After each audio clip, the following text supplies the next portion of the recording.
Hey, what's going on, guys? So today we're talking about the best-selling stuff in all of Yu-Gi-Oh! How do I like that intro? Stuff. Heck yeah.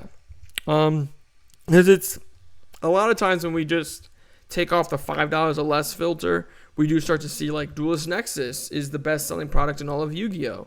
I think 50 feels like it went down, right? Yeah, it did go down. Okay, I thought so.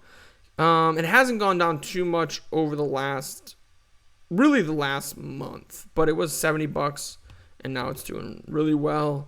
Be wary of the unopened stuff. Just something to keep in mind. Like, honestly, in my experience, most local card shops sell their giant booster boxes at TCG market price or maybe a little lower. I would just go there. First off, you're supporting your local entrepreneur, your local community, because it's a very rare thing that the local shops are ran by like a chain. I think in my city there's like 3 that have the same name, so that's probably a franchise of some sort. I would just go there. I mean, obviously if it's overpriced or there's none nearby, you gotta do what you gotta do. But let's take a look at this card real quick. Salamangreat Fire. When this card's normal substitute, you can add a Salamangreat monster from your deck to your hand. The Salamangreat strategy, and I saw it on Salamangreat Tiger, but not on Salamangreat Fire. Does that imply that Salamangreat Fire was not being ran? I extremely doubt that, but I can't spell Salamangreat. That was embarrassing. Okay. Salamangreat Tiger.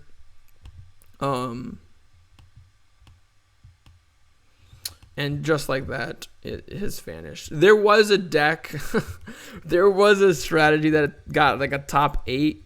We went too far back. For Salamangreat,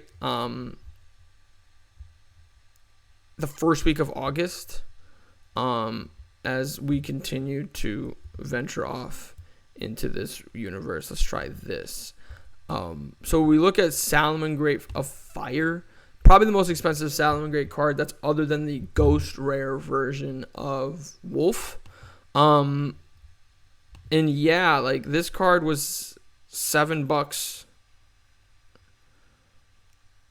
9 days ago. But then, like I said, Salamangreat started topping. People started messing around with the strategy, and they're like, you know what, Salamangreat, it may not be what it was in 2019. Probably never will be that level ever again. But it's still a really solid rogue archetype, and it always was a solid rogue archetype even after Gazelle and Circle got hit. But now with the Stallion and Circle coming back, with the potential of Gazelle and the new support, Salamangreat's actually a really solid strategy now. I would try to wait because this kind of scares me. Like, it hasn't really calmed down too much. I would try to wait on this card a little bit. I don't think it's going to shoot up to 25. I think it's more likely to hit 15 than 25. But it's definitely going to be worth it because I don't see this specific Salamangreat card getting a reprint, but I do see Salamangreat getting support potentially in like accidental support, like Math Mech Edition is support, right, for Salamangreat because it's a Cybers card that can summon itself out and it's fire, right? So it fits right like right into the strategy, and Cybers is going to continue to get support and stuff like that. Triple Tactics Thrust, is it under $70? Did we make it? Nope. I don't get it. I mean, the card search is evenly matched. Card search is talent. Card search is so many great cards. I still don't think it's worth it. Unchained Soul, Lord of Yuma. This is new, right? This wasn't that popular. Like around a month ago, it was $4, and now it's more than double. This is Unchained. How do we feel about Unchained, like as a group? Because I've personally never thought the strategy was that great. I know the new support made it a lot better. How much better, though? Did it make it better to the extent that now Unchained is like where Salamangreat's at, like a solid rogue to tier 2 strategy? Is it tier 1? Is it better than Salamangreat? I don't know. You guys can let me know in the comments down below, because if Unchained is good, the ability, like when this card is link summoned, or if this card is linked summoned, to add an Unchained monster from your deck to your graveyard, or deck or graveyard to your hand, and then if a card you control would be destroyed while it's in your graveyard, you can banish it instead. That's super great because it's all cards, especially summon a Fiend monster from your hand or graveyard, and then you can destroy one card you control. That's really cool too. Are Fiends becoming a thing? I think Fiends are becoming a thing. I mean, that's obviously like Unchained are all Fiends, but when we look at Fiend, 746 Fiends. And you got like the Abyss Actor archetype. You got, I don't want to look at all of these, but you got this archetype, I forget what it's, Lady of Lament, Lair archetype, I think is what they call it. Burning Abyss, one of the best archetypes of all of Yu-Gi-Oh's history. Archfiend is really bad. There's a lot of these. We're not going to go through the entire page. Yubel is getting new support. Is just like fiend.deck, because like I mentioned this more than a few times at this point on this channel. This sort of like how idea that most Yu-Gi-Oh strategies are just like smash a bunch of like dinosaurs. Dinosaurs have so many different archetypes running around through it, like Dino Wrestler, Ultimate Conductor, the Evolution Pill. There's just, I'm drawing a blank. Pankratops is also Dino Wrestler. I don't know why I said that. I'm just drawing a blank on it right now. But like, there's a lot of just like random dinosaur stuff, or like the Bug deck, or like the Machine deck, or Dragon Link.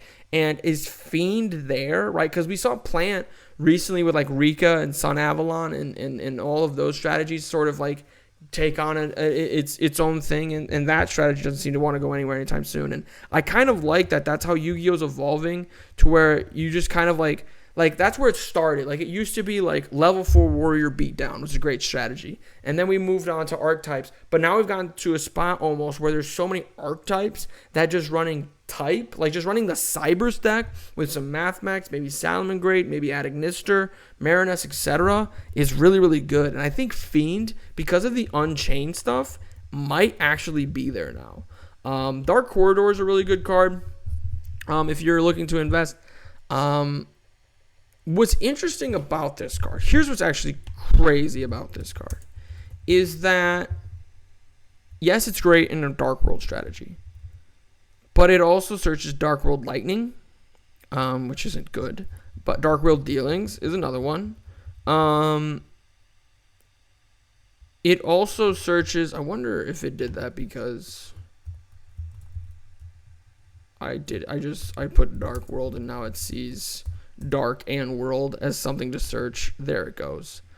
Nope, that didn't fix it. But I'm trying to think if Drag Down is a Dark World card. Because I actually really like Drag Down to the Grave is not a Dark World card. But the point that I'm trying to make is that like Dark World Dealings, Dark World Lightning, like there's a lot of generically good Dark World stuff. And this card, if we can go back to it far enough, Dark Corridor, it's good. Like, it could search a lot of different stuff. But then obviously it works really, really, really, really, really well in Dark World. And Dark World, because of the structure deck, a lot of people are excited about the strategy. A lot of people like this archetype has been like a really weird fan favorite for some reason. Like, everybody loves Dark World.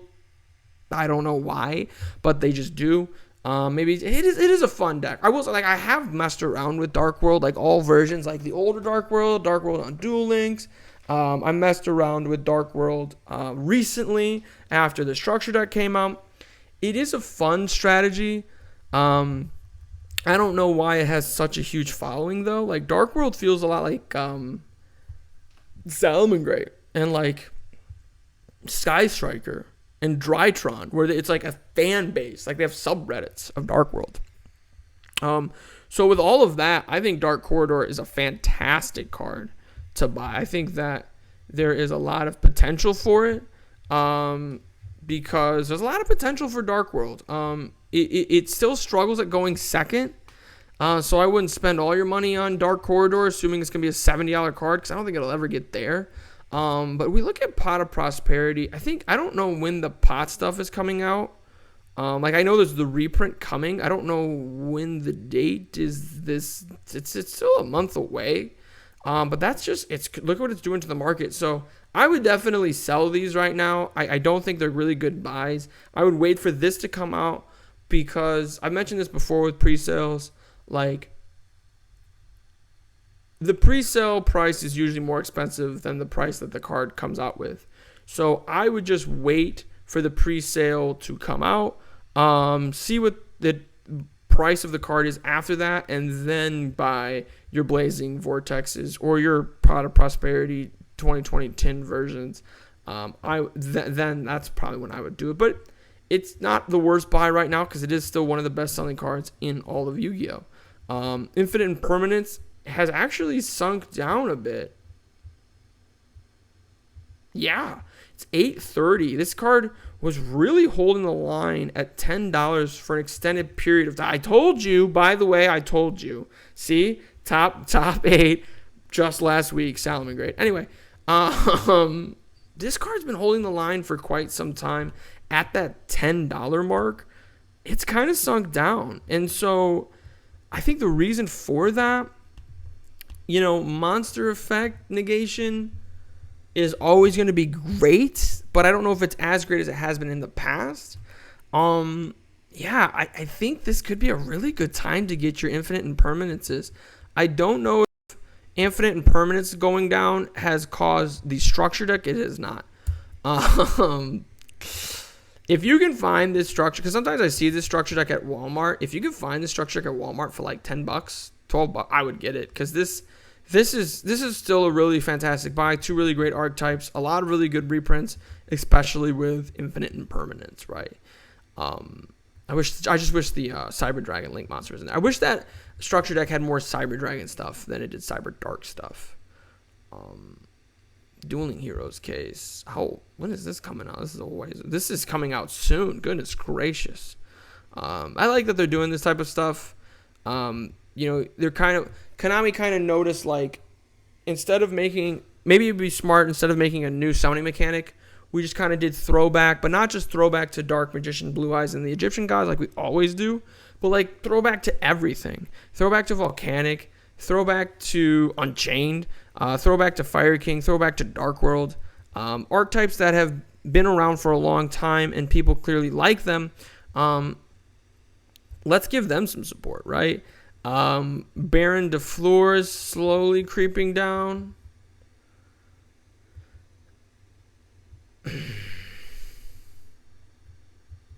Will this card ever be cheap? Eventually everything becomes cheap. If you wait long enough, everything will become budget friendly.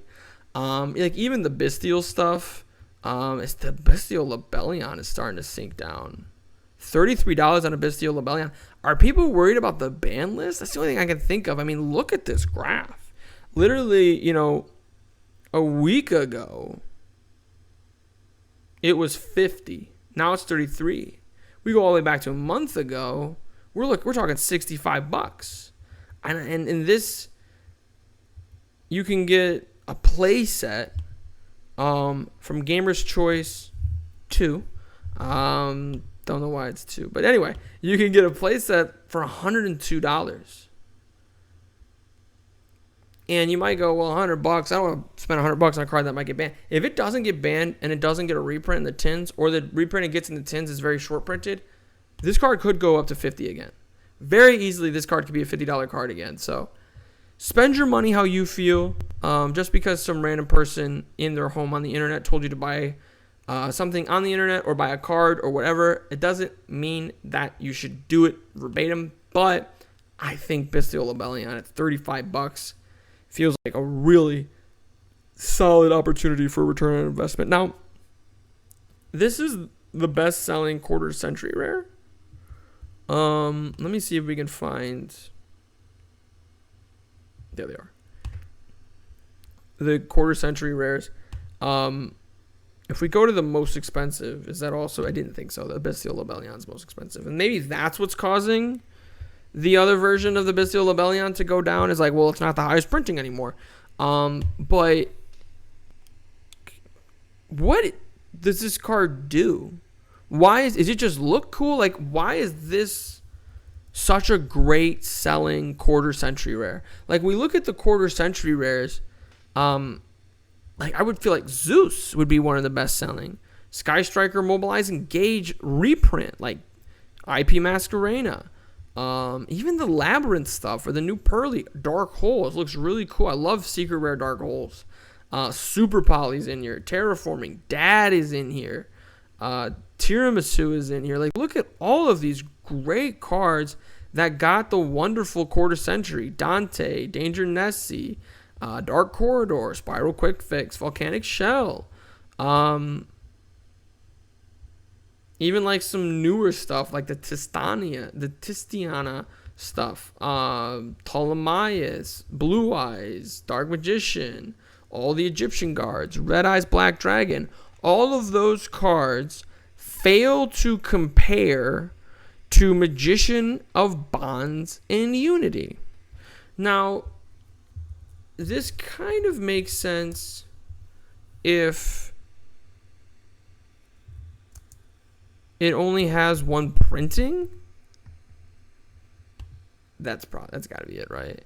But it still doesn't make any sense. It must be special summoned by having 25 monsters or more in your graveyard, while your opponent also has 25 monsters or more, or cards, not monsters.